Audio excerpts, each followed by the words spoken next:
A pretty common characteristic of a toxic relationship is actually the intensity of the sex. In this type of relationship, the sex can feel electrically charged. And it can be really tempting to think that this insanely great sex is a positive thing for the relationship because it sure as hell feels like it in the moment. But we have to be careful about recognizing what's making the sex seem so great and decide if it's actually worth it for us. So in a toxic relationship, our brains are programmed through something called the intermittent reward system.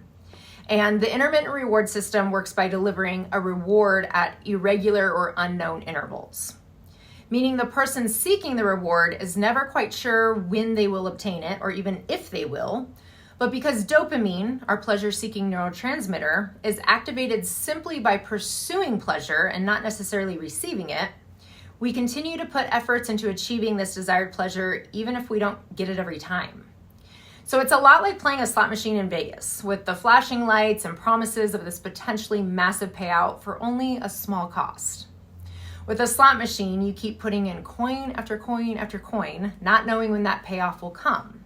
And when it does come, it feels like it was way more significant than the coin it cost you.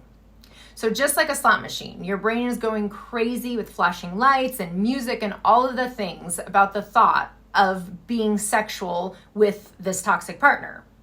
Because the payoff of getting this time, attention, and affection in this toxic dynamic makes it seem like it's worth all of the other pain you've been experiencing.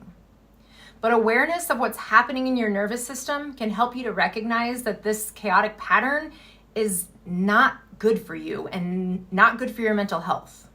It's comparable to watching a suspenseful movie. You're always guessing what's going to happen next, and so this creates an emotionally charged experience because of the lack of stability and security. Not great things for a relationship.